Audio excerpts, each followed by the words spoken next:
지난주 설교 제목 혹시 기억하시나요? 혹시? 조화 다채로움이라는 제목이었습니다. 다채로움 조화라는 제목이었는데 어떤 내용의 말씀이었냐면 하나님께서 지으신 자연 만물, 나무, 꽃, 물고기, 새들 등을 유심히 살펴보면 각기 다른 모습을 가지고 있습니다. 같은 것 같아도 자세히 보면 전부 다 그 모습들이 다릅니다. 그런데 참 신기한 게 어느 것 하나 같지 않음에도 그 가운데서 그 모든 것들이 서로 조화됨을 우리는 발견할 수 있습니다. 하나님께서 지으신 사람도 마찬가지입니다. 우리도 하나님께서 다 다르게 다채롭게 지으시고 그 가운데 조화를 이루십니다. 그런데 우리가 하나님께서 우리를 다채롭게 만드셨다는 그 사실이 잘 인정이 되지 않다 보니까 다른 사람들과 나 자신을 놓고 자주 비교를 합니다. 그런데 어떻다고요? 우리는 하나님의 작품이라고요. 우리가 하나님의 작품이기에 남들과 전혀 비교할 것 없다고 지난 설교 시간 때 함께 이야기를 나눴습니다. 조금 기억이 혹시 나시나요? 네, 감사합니다. 그런데 이 점을 우리가 오해하시면 안 됩니다. 하나님의 작품이라고 하여서 내 안 좋은 모습까지 무조건 옳다고 여겨서는 안 됩니다.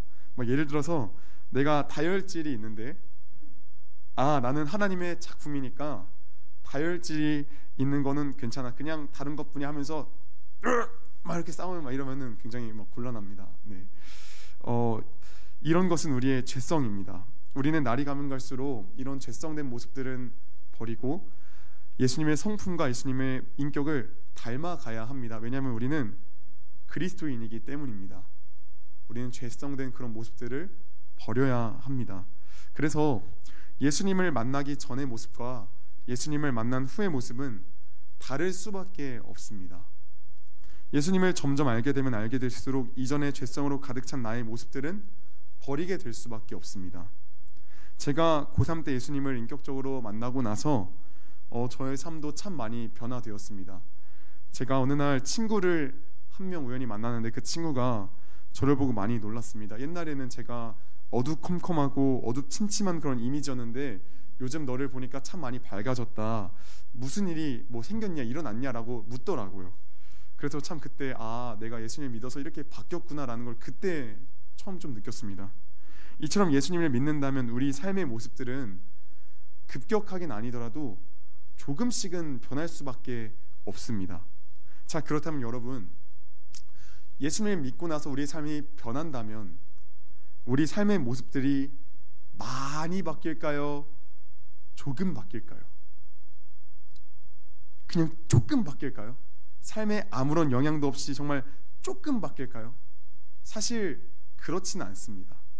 우리가 예수님을 믿는다면 우리 삶의 모습은 완전히 뒤바뀔 수밖에 없습니다. 완전 많이 변합니다. 이 에베소서의 말씀에서도 이것을 증거하고 있습니다. 한번 에베소서 4장 22절부터 24절까지의 말씀을 같이 한번 여기 PPT로 말씀 읽어보도록 하겠습니다. 같이 읽습니다. 시작. 너희는 유혹의 욕심을 따라 썩어져가는 구습을 따르는 옛사람을 벗어버리고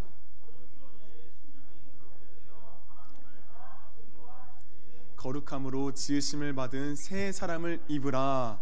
아멘. 지금 성경은 뭐라고 이야기하고 있죠? 옛사람을 벗어버리라고 이야기하고 있는 겁니다. 이것은 옛사람의 모습을 조금도 간직하지 말라고 지금 이야기를 하는 겁니다. 하트 모양이 됐네요. 조금도 버리지 말라고 이야기를 하는 겁니다.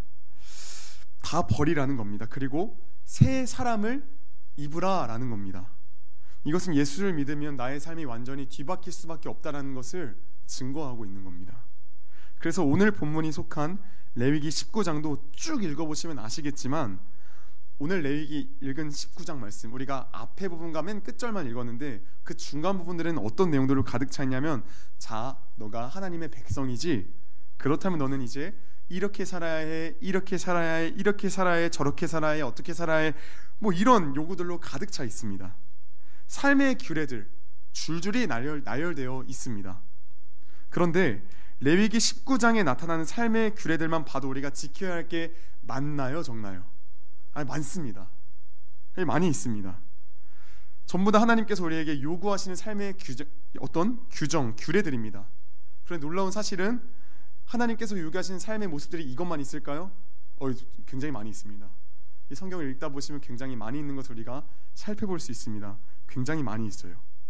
우리의 삶의 모습이 완전히 뒤바뀌어야 되기 때문에 하나님께서 말씀해 주시는 겁니다. 삶의 규정, 너희가 이렇게 살아라, 너희가 이렇게 살아라 라고 삶의 어떤 모범사항들을 말씀해 주시는 겁니다. 그럼 우리가 잠깐 여기서 멈춰서 생각해 봐야 하는 게 있습니다. 그것이 무엇이냐면, 우리가 일상생활에서 무엇인가를 누군가에게 요구할 때, 이런 거 해줘, 이런 거 해줘, 이런 식으로 요구할 때 보통 어떻게 하는가에 대해서 잠깐 생각하고 넘어가 봐야 됩니다. 이것이 무슨 이야기냐면, 자, 쉽게 이야기해서 우리가 보통 누군가에게 무엇인가를 요구하면 어떻게 하죠? 요구에 대한 보상을 꼭 겁니다. 더 쉽게 예를 들어 설명하면, 어린아이들에게 자 애야, 저기 가서 뭐 리모컨 좀 갖다 줄래? 갖다 주면 맛있는 사탕을 줄게. 이런 식으로 어떤 요구에 대한 조건을 겁니다. 보상을 겁니다. 그렇죠? 물론 형제 자매인 경우는 그냥 강제로 갖다 줘야 됩니다. 그 매가 기다리기 때문에, 욕이 기다리기 때문에 갖다 줘야 됩니다. 그러나 우리가 일반적인 관계에서는 어떤 조건과 어떤 그런 보상이 있어야 됩니다. 그렇죠? 이런 식으로 요구에 대한 보상을 겁니다. 만약 그 사탕이 마음에 들면 그 아이는 리모컨을 갖다 줄 겁니다. 그렇죠? 뭐 이런 겁니다. 우리에게 있어서 일반적으로 자리 잡은 상식이 무엇이냐면, 요구라는 것에는 이처럼 보통 보상이라는 게 따라온다라는 겁니다. 그렇죠? 그런데 오늘 본문을 잘 보시면 하나님께서 이런 요구를 참 많이 하시면서도 어떠한 보상도 말씀하고 계시지 않는다는 겁니다.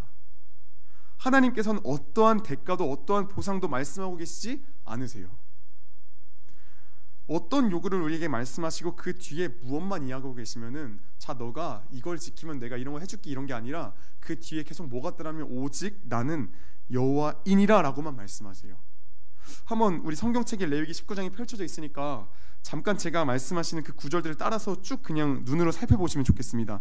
2절 끝부분을 보시면 뭐라고 기록되어 있죠? 나는 여호와이니라 기록되어 있고, 그 다음에 3절, 4절, 10절, 12절, 14절, 16절, 18절, 25절, 28절, 30절, 31절, 34절, 36절, 37절을 보시면 계속해서 뭐라고요? 나는 여호와이니라, 나는 너희의 하나님 여호와이니라를 반복하고 있는 것을 우리는 살펴볼 수 있다라는 겁니다. 참 이상합니다. 왜 하나님께서는 너희가 이렇게 해라, 이렇게 해라, 저렇게 해라, 어떻게 해라 라는 요구를 하실 때에 이것을 하면 너희에게 이거를 주겠다, 이걸 해주겠다, 이렇게 해주겠다라는 그런 보상, 이런 것들을 말씀하시지 아니하시고 오직 나는 여호와이니라 라고만 말씀하시는 걸까요? 뭔가 이런 요구들을 하시면, 자, 너희가 이런 그들을 따르면 너희가 믿음이 성장하게 될 거야, 너희가 나의 말씀을 준행하면 너희가 나중에 천국 갈 수, 이런 좀 어떤 이런 것들 좀 이야기하면 좀 편하지 않을까요? 그렇죠? 그런데 왜 오직 나는 여호와이니라 라고만 말씀을 하는 걸까요? 이 이유를 살펴보면 먼저 나는 여호와이니라에서 여호와에 대해서 살펴봐야 될 것 같습니다. 도대체 나는 여호와이니라, 여호와가 무엇이길래, 어떤 것이길래 하나님께서 나는 여호와이니라라고만 말씀하시는 건지 좀 살펴봐야 될 것 같습니다. 먼저 간단히 여호와는 하나님의 이름과도 같은 겁니다. 하나님께서 자신의 이름을 계시하실 때 나는 여호와이니라라고 말씀하셨습니다. 그런데 오늘 레위기 19장 본문의 36절을 보시면 자신을 어떤 여호와라고 하나님께 소개하시냐면 이렇게 소개하십니다. 나는 너희를 인도하여 애굽 땅에서 나오게 한 너희의 하나님 여호와이니라 라고 자신을 소개합니다. 그렇죠? 이것이 무슨 의미일까요? 먼저 이스라엘 민족이 애굽 땅에서 400년 동안 종살이를 했습니다. 400년 동안. 400년이면 짧은 시간일까요? 긴 시간일까요? 네, 매우 긴 시간입니다. 제가 지금 26살이니까 지금의 한 20배 정도 살면은 그 정도 살 수 있습니다. 네, 긴 시간입니다. 400년 동안 종살이를 했다라는 것은 이미 내 피 속에 노예 DNA, 노예 근성이 아주 그냥 뼛속 깊이 자리 잡았다는 걸 우리는 알 수 있습니다. 한번 생각해 봅시다. 내가 노예로 태어났어요. 노예로 태어났는데 눈을 떠보니까 아버지가 노예입니다. 또 고개를 들어 왼쪽을 보니 어머니도 노예입니다. 또 고개를 들어 또 보니 할아버지도 노예고 할머니도 노예입니다. 고조 할아버지도 노예고 고조 할머니도 노예입니다. 또 옆에 친구를 보니까 친구도 노예고 그 다음에 뭐 이웃, 뭐 친척간 전부 다 노예입니다. 그러면 인식이 어떻게 될까요? 그냥 에브리바디 다 노예니까 나도 노예구나 라는 거예요. 그냥 인식이 그냥 나는 철저한 노예구나라는 그 인식 배경이 깔려 있는 거예요. 그러다 보니까 내가 노예라는 사실에 대해 어떤 의문점도 가지지 않습니다.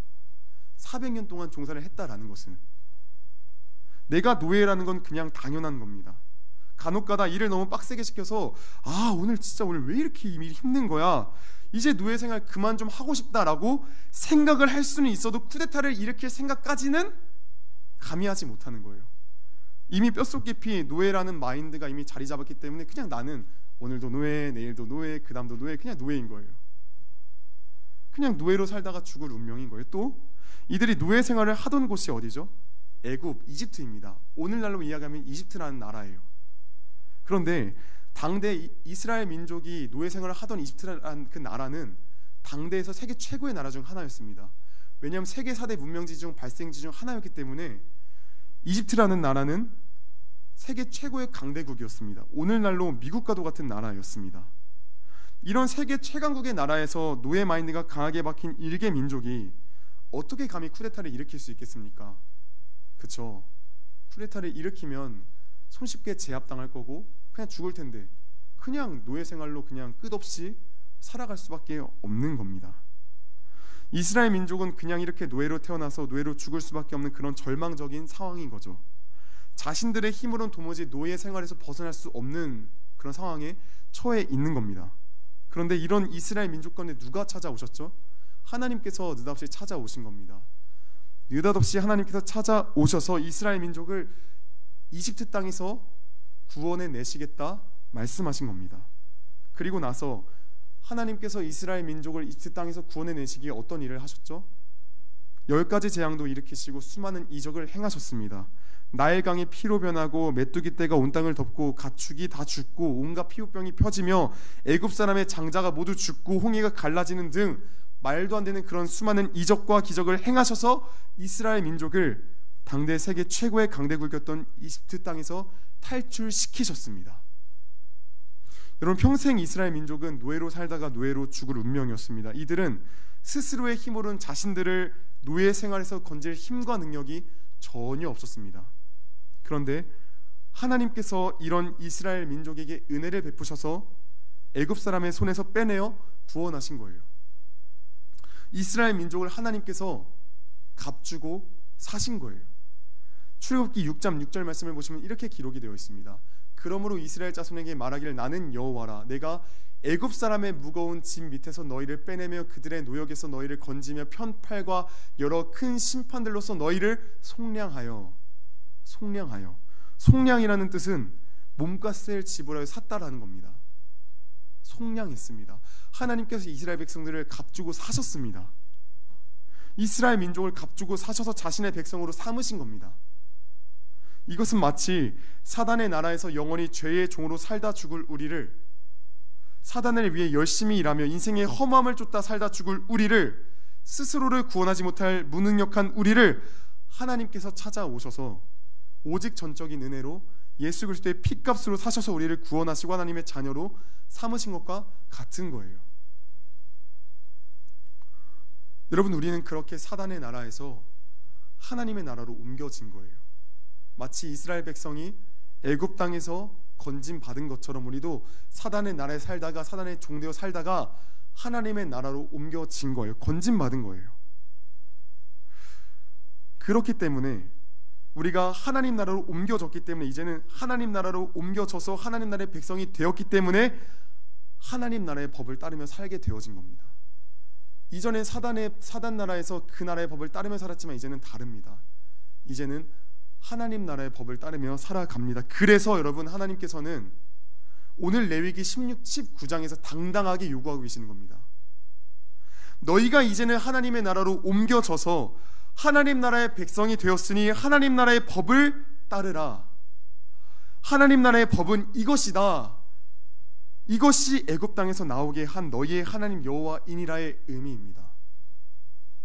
당당하게 요구하시는 거예요. 너희가 옮겨졌으니 이제는 하나님 나라의 법을 당연히 따라야 하지 않겠느냐 요구하시는 겁니다. 여러분, 하나님 나라의 백성이 되었다면 그 나라의 법을 따르는 것은 당연한 겁니다. 여러분, 우리가 대한민국 땅에 살면서 그 수많은 법을 어기지 않는다고 해서 어떤 보상이 따릅니까? 어떤 보상이 따르나요? 아, 내가 오늘 무단횡단하지 않았어. 내가 오늘 오늘 사기치지 않았어. 그러니까 나 오늘 국가에서 어떤 돈을 줄 거야. 아니면 높은 공무원 관직을 줄 거야. 이렇게 생각을 하나요? 전혀 그렇지 않아요. 우리가 이 나라에서 대한민국 법을 따르는 건 당연한 거예요. 그냥 정상적인 거예요. 보상을 요구해서는 사실 안 되는 거예요. 물론 이와 같은 거예요. 하나님의 나라에 속해서 하나님의 법을 따른다는 것은 이와 같은 거예요. 당연한 거예요. 하나님께서 우리를 구원하시고 건지시면 우린 당연히 하나님 나라의 법을 따르는 거예요. 그런데 하나님께서는 물론 하나님 나라의 명령을, 자신의 명령을, 하나님 나라의 법을 잘 따르면 보상도 주시겠다고 이스라엘 백성들에게 말씀하시긴 하셨어요. 그런데 그게 메인이 아니에요. 그게 주된 요인이 아니에요. 하나님 나라의 백성이 된 게 가장 주된 메인이에요. 그게 가장 중요한 거예요. 자, 우리가 하나님 나라의 백성이 되어서 하나님 나라의 법을 따라야 한다는 것까지는 이제 아시겠죠? 우리는 하나님 나라의 백성이 되어서 하나님 나라의 법을 따라야 되는 그런 자들입니다. 그렇다면 하나님 나라의 법에는 어떤 특징이 있을까요? 우리가 따라야 하는 하나님 나라의 법에는 어떤 특징, 무엇이 있을까요? 우리가 2절에서 힌트를 얻을 수 있습니다. 2절에서 우리 2절 말씀을 같이 한번 읽어보도록 하겠습니다. 함께 있습니다. 시작. 너는 이스라엘 자손의 온 회중에게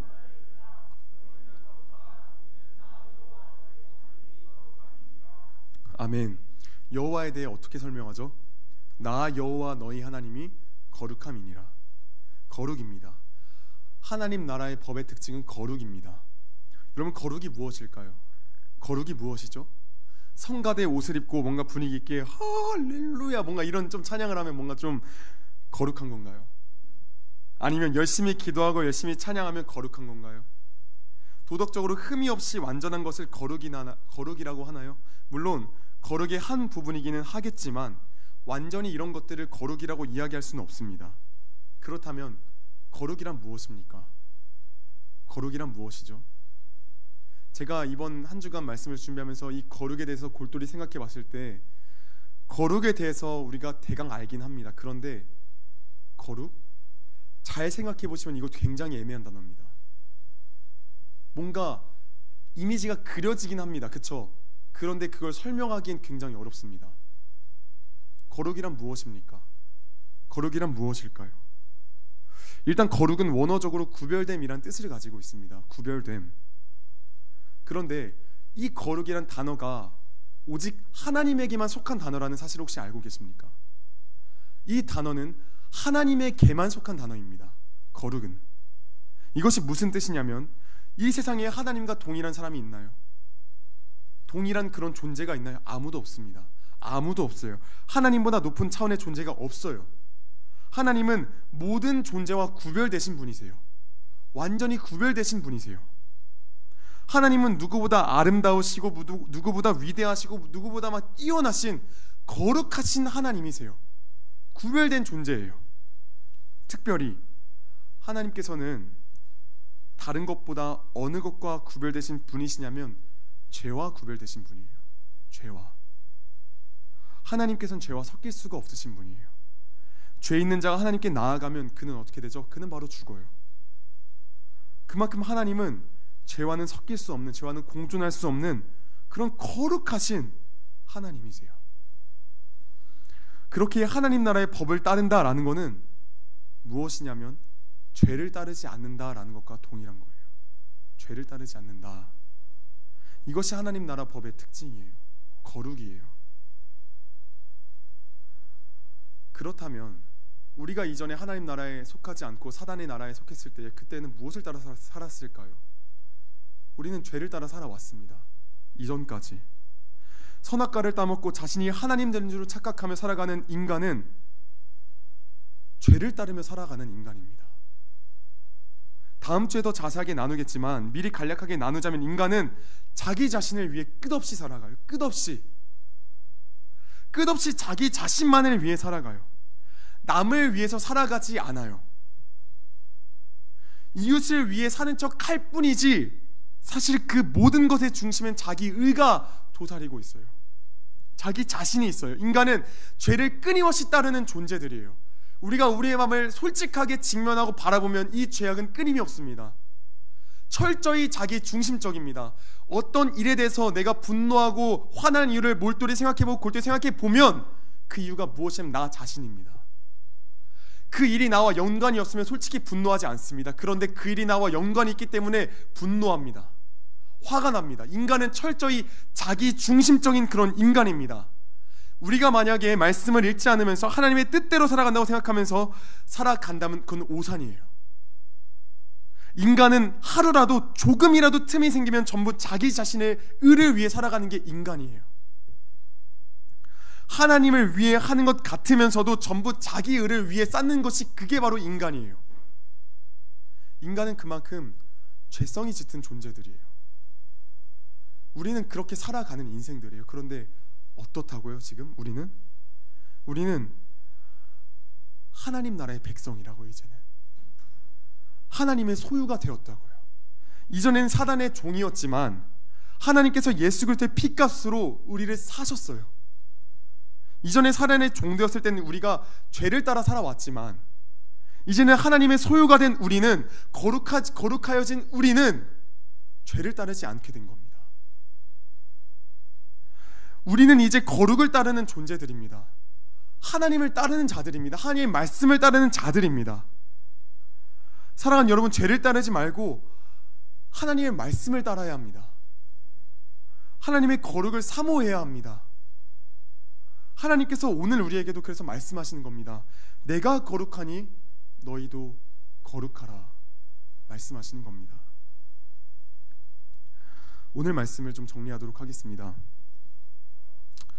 우리가 예수를 믿고 나서 삶을 살아갈 때 참 많이 현실에 안주할 때가 있습니다. 그쵸? 그냥 죄에 빠져서 죄에 허덕이며 살아갈 때가 참 많이 있습니다. 죄에 한번 빠지면 헤어나오기 어렵습니다. 솔직히 거기에 눌러 앉고 싶을 때 참으로 많이 있습니다. 그런데 우리는 거기에 머물러야 할 존재가 아닙니다. 우리는 날마다 다시금 일어나서 거룩을 사모해야 하는 그런 존재들입니다. 오늘 본문의 말씀에서 뭐라고 고백합니까? 이렇게 살아라, 이렇게 살아라, 이렇게 살아라, 저렇게 살아라, 어떻게 살아라 하시는데 그 뒤에 뭐라 말씀하십니까? 나는 여호와이니라. 나는 여호와이니라. 그 밖에 수식어 붙지 않습니다. 나는 여호와이니라. 그리고 그에 따라 뭐라 말씀하십니까? 애굽에서 건져낸 또 거룩하신 여호와 하나님이시니라. 우리는 사단의 나라에서 하나님의 나라로 옮겨진 자들입니다. 애굽에서 건져진 자들입니다. 이전엔 사단의 법을 따랐지만 이제는 그렇지 않습니다. 이제는 하나님의 백성이 되어 하나님의 소유가 되어 이제는 하나님 나라의 백성이 되어서 하나님 나라의 뜻을 따라 살아가는 존재들입니다. 죄를 따르지 않습니다. 이전엔 우리가 죄의 종이었습니다. 이전에는 죄만 실컷 따라다녔습니다. 눈만 뜨면 죄를 위해 살았습니다. 사단을 위해 살았습니다. 그러나 이제는 어떻습니까? 이제는 우리는 의의 종이 되었습니다. 로마서는 이렇게 지금 이야기를 하고 있습니다. 로마서 6장의 말씀에는 이렇게 기록되어 있어요. 너희 자신을 종으로 내주어 누구에게 순종하든지 그 순종함을 받는 자의 종이 된 줄 너희가 알지 못하느냐? 혹은 죄의 종으로 사망에 이르고 혹은 순종의 종으로 의에 이르느니라. 하나님께 감사하리로다. 너희가 본래 뭐였다고요? 죄의 종이더니 너희에게 전하여 준 바 교훈의 본을 마음으로 순종하여 의의 종이 되어야 됩니다. 이제는 의의 종입니다. 우리는 이제 의의 종이 되었습니다. 죄를 따르지 말고 의를 따르시기를 바랍니다. 의를 따를 때에 물론 넘어질 수 있습니다. 우리가 의를 사모하면서 하나님 나라의 거룩을 사모하면서 사는 것이 때론 넘어질 수 있습니다. 그러나 다시금 일어나면 됩니다. 괜찮습니다. 다시금 넉넉히 일어나면 됩니다.